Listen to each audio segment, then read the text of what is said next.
Welcome students. बेटा, आप सभी को पता है कि हमारे एस.ए.1 एग्ज़ाम ख़त्म हो चुके हैं और एस.ए.1 का सिलेबस भी ख़त्म हो चुका है, एग्ज़ाम भी ख़त्म हो चुके हैं। अब हमारा एस.ए.1 2 का सिलेबस स्टार्ट हो गया है, शुरू हो गया है। तो हम अपना एस.ए. 2 का सिलेबस करेंगे। एस.ए. 2 का जो सिलेबस का चैप्टर है 10 हमारा जीवन नहीं मरा करता है। एक पोयम है बेटा और इसके रचयिता हैं श्री गोपाल दास नीरज। ठीक है बेटा, मैं आपको पाठ शुरू करने से पहले बता देना चाहती हूँ कि हमारा जो एस.ए. 2 का सिलेबस है, इसके जो क्वेश्चन आंसर जो हैं बड़े अच्छे से हमें अपने फेयर नोटबुक में राइट करने हैं और बड़े अच्छे से लर्न करने हैं। एस.ए. 1 से भी बेटर हमें इसकी तैयारी करनी है। फेयर नोटबुक में अगर पहले वाली नोटबुक आपकी फिल हो गई हो, कंप्लीट भर गई हो, तो नई नोटबुक बना लेना और अगर उसी में ही पेज बचे हुए हैं तो वहीं से एस.ए. 2 लिख के अच्छे से काम शुरू करना है हमें। ठीक है, चलो हमारा पाठ शुरू करते हैं हम। जीवन नहीं मरा करता है, बड़ी अच्छी कविता है, एक मोटिवेशनल पोयम है। जीवन नहीं मरा करता है, श्री जो गोपाल दास नीरज है, इसने इस कविता के माध्यम से हमारे जीवन में एक नई प्रेरणा, नई उमंग, नया उत्साह भरने की कोशिश की है। इसके बारे में थोड़ा सा बता देती हूँ मैं कि जो ये कविता है जीवन नहीं मरा करता है, ये एक मोटिवेशनल प्रेरणावादी कविता है जिसको कवि ने बड़े गर्विल्ले अंदाज से, बड़े गर्व भरे अंदाज से, नए अंदाज से हमारे सामने इसको कवि इस कविता में हमें बतलाना चाह रहा है कि बिना संघर्ष किए, बिना कष्ट उठाए जीवन में सफलता नहीं मिलती। अगर हमें जीवन का आनंद लेना है तो उसमें हमें संघर्ष तो करने ही पड़ेंगे। अगर हम कोई संघर्ष नहीं करेंगे, कोई भी कष्ट नहीं उठाएंगे, कोई भी काम नहीं करेंगे तो हमें सफलता नहीं मिलेगी। दूसरी बात हमें कवि क्या बताना चाह रहा है इस कविता में कि एक बार असफल हुए मनुष्य के लिए यह कविता एक नई दिशा देने वाली है। यानी कि जो इंसान एक बार अपने जीवन में असफल हो जाता है तो हार कर थक कर बैठ जाता है, तो उसे एक नई दिशा प्रदान करने वाली कविता है। ये कविता हमारे नौजवानों के लिए है।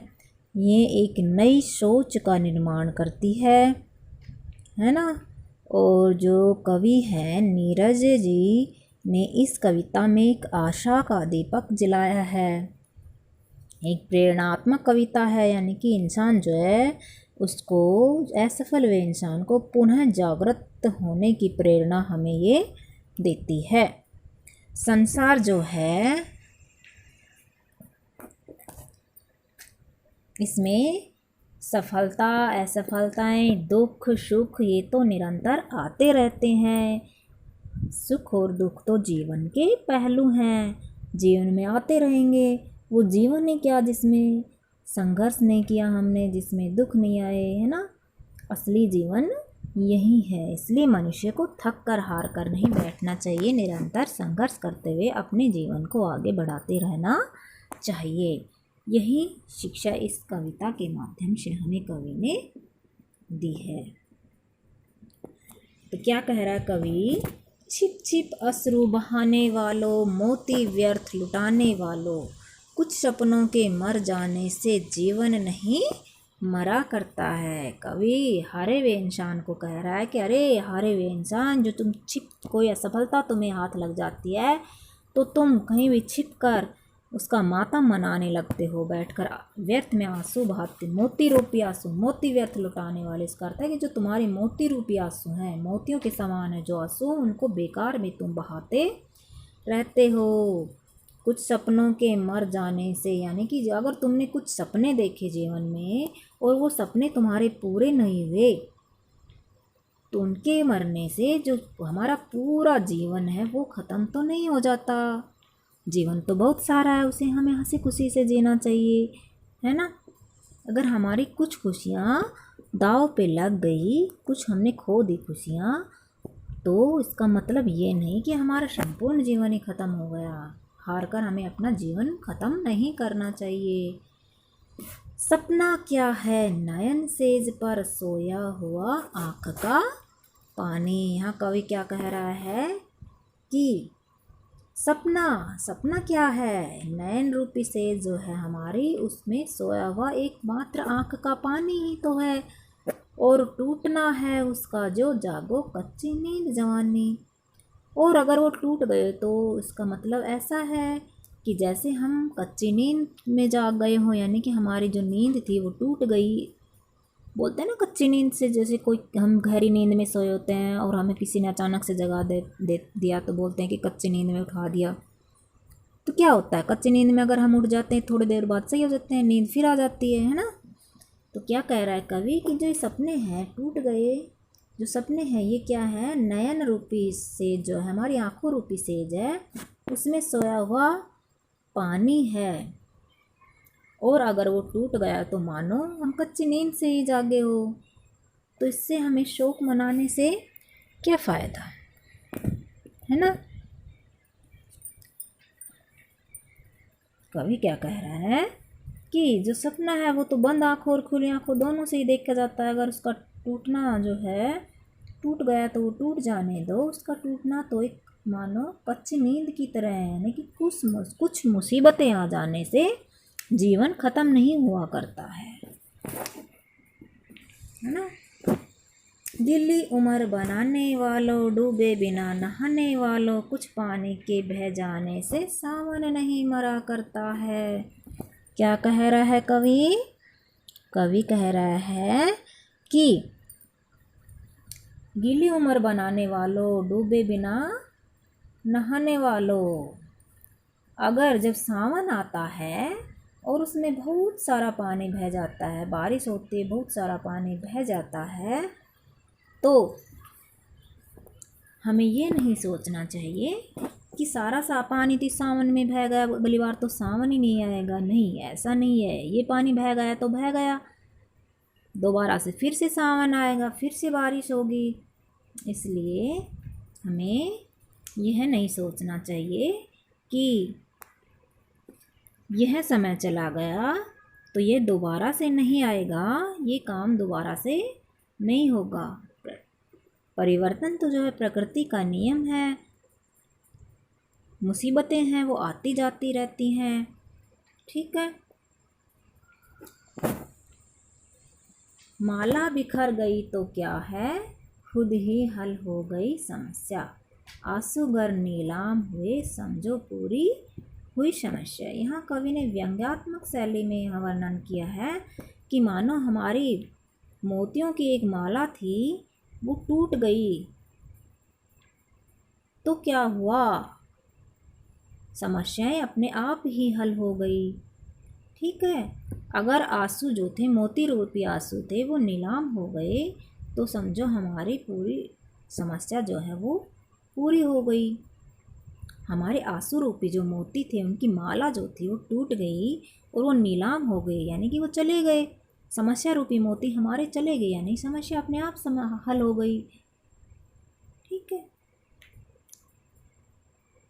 यहाँ कवि ने आशावादी प्रकृति के बारे में बताया कि जो माला है उसके टूटने से कुछ नहीं होता, समय के साथ जो समस्या है वो खुद ही हल हो जाती। कुछ समस्याएं ऐसी होती हैं जो समय के साथ अपने आप हल हो जाती है, कुछ समस्याएं हैं ऐसी होती है तो मनुष्य उनसे हार मान लेता है कि ये बड़ी भारी प्रॉब्लम आ गई, समस्या आ गई और इसका तो कोई सॉल्यूशन ही नहीं है। नहीं, हर समस्या का समाधान है। अगर कुछ समस्याएं हैं वो अभी सोल्व नहीं हो रही, अभी हल नहीं हो रही, तो वो कुछ समय बाद हो जाएगी, उनको समय पे छोड़ दो या भगवान के भरोसे छोड़ दो, वो अपने आप समय के साथ हल हो जाएगी। कि जो छोटी मोटी अनबन होती है उनसे घर परिवार नहीं टूटा करता है।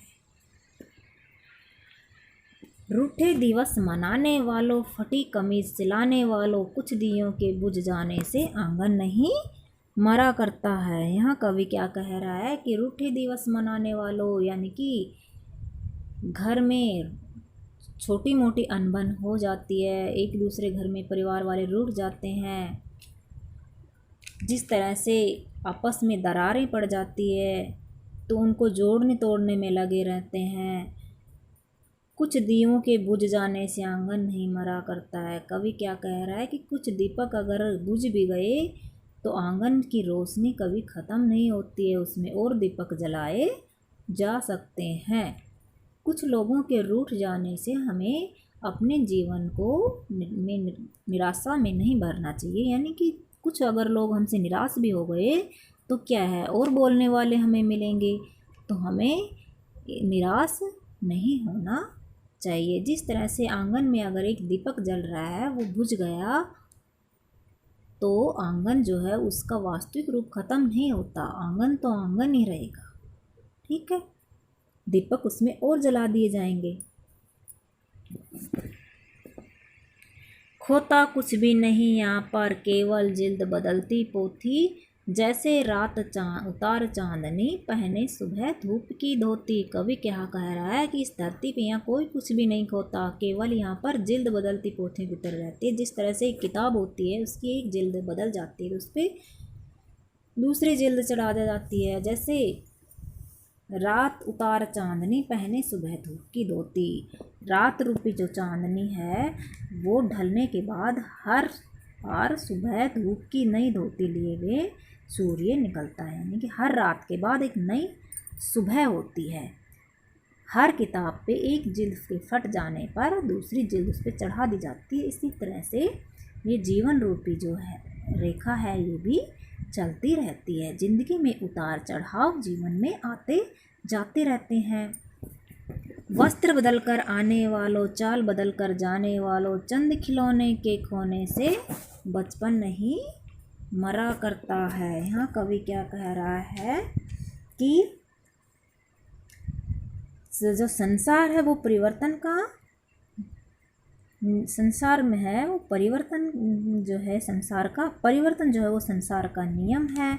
जैसे हर चांदनी रात के बाद हर बार सुबह की धूप खिलती है, यहाँ इस धरती पर कोई भी कुछ नहीं खोता। जिस तरह से वो खाली हाथ आया था, खाली हाथ ही चला जाएगा। ठीक है, तो कवि क्या कह रहा है कि जो वस्त्र बदल कर आने वालों, चाल बदल कर जाने वाले कुछ लोग हैं जो नए नए वस्त्र बदल कर आते हैं, कभी चाल बदल कर जाते हैं। तो अरे मनुष्य, कवि कह रहा है कि हे मनुष्य, अगर जीवन में चंद खिलौने के खोने से, यानी कि छोटी मोटी अगर खिलौना है, बचपन या खुशियाँ, कुछ खिलौने के अगर खो जाने से या टूट जाते हैं तो उनसे बचपन नहीं मरा करता है। खिलौने तो और भी आ जाएंगे तो इनसे बचपन नहीं मरा करता है। इसलिए हमें जीवन में निराश नहीं होना चाहिए।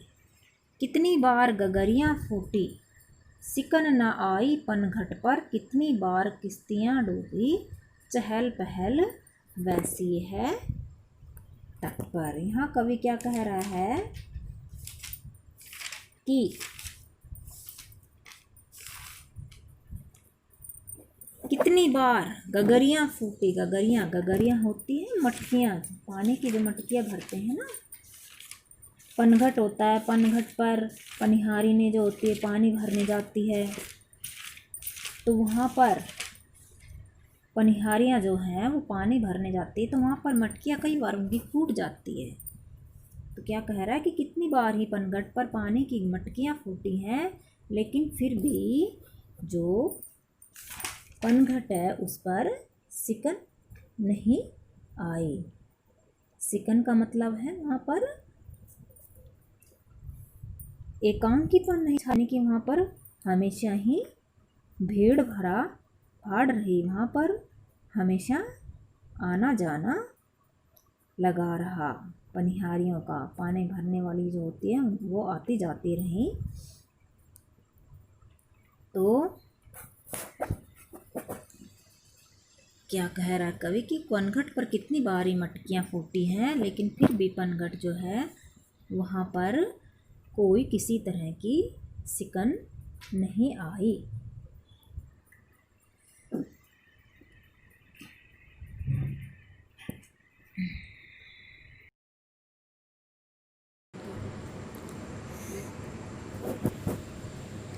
कवि क्या कहता है कि जो पनघट है उस पर कितनी बार ही मटकियाँ फूट गई, लेकिन फिर भी लोगों की कमी पनघट पर नहीं आई। पनिहारिनें जो होती हैं उनकी कमी पनघट पर नहीं आई। वैसी ही चहल पहल पनघट पर रहती है। कितनी बार किश्तियाँ डूबी चहल पहल वैसी ही तट पर है। जो नदी है, समुद्र है, उसमें कितनी बार किश्तियाँ होती, जहाज, पानी की जो जहाज़ें होती हैं ना, वो डूब जाती हैं, लेकिन फिर भी तट पर वैसी ही चहल पहल रहती है हमेशा। तो कवि क्या कह रहा है कि जीवन में दुख सुख आते रहते हैं, आना जाना लगा रहता है, लेकिन प्रकृति अपना रूप नहीं बदलती। प्रकृति एज इट इज़ ऐसे के जैसे चलती रहती है। तम की उम्र बढ़ाने वालों, लोग की आयु घटाने वालों, लाख करे पतझड़ कोशिश पर उपवन नहीं मरा करता है।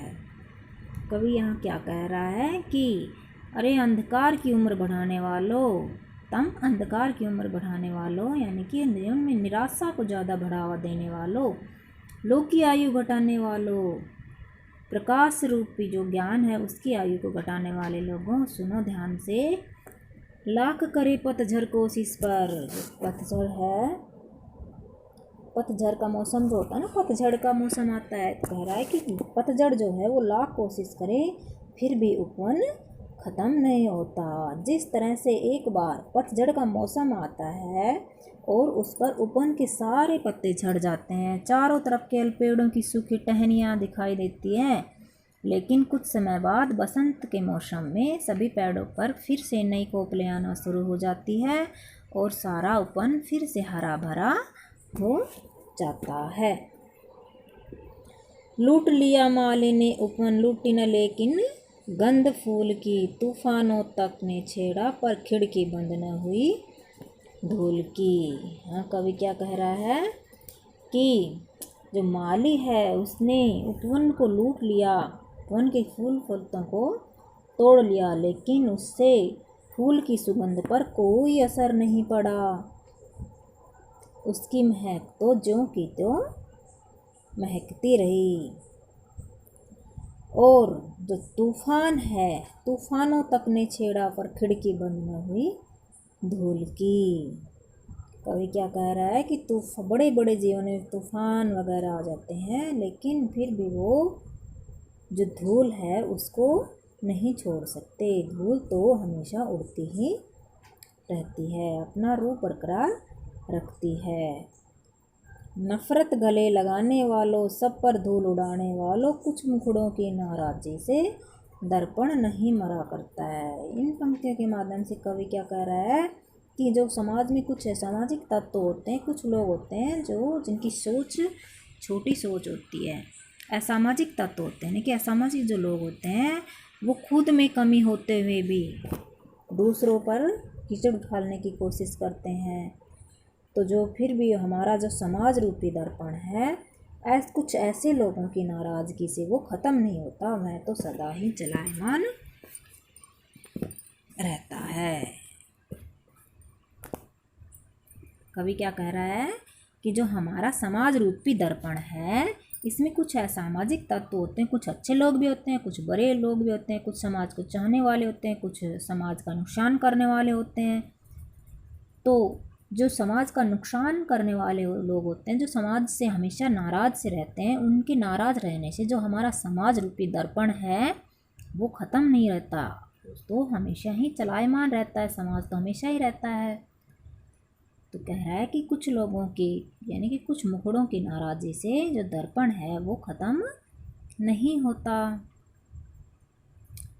ठीक है, तो यह जो कविता है यह एक आशावादी कविता है, यानी कि जीवन में हमें एक नई आस और नई उमंग से जीने की प्रेरणा देती है कि सुख दुख जो जीवन में है वो आते जाते रहते हैं। समाज में हर तरह के लोग होते हैं, समस्याएं जीवन में आती रहती हैं जाती रहती हैं, तो उनसे जो जीवन है मनुष्य का वो ख़त्म नहीं होता है। कुछ लोग निराश हो जाते हैं, निराश होकर अपना जीवन ही ख़त्म करने की सोच लेते हैं कि अब हम जी के क्या करेंगे, लेकिन ऐसा कुछ नहीं है। हमें हिम्मत, धैर्य और साहस से अपना जीवन निरंतर जीते रहना चाहिए। ओके बेटा, बाय।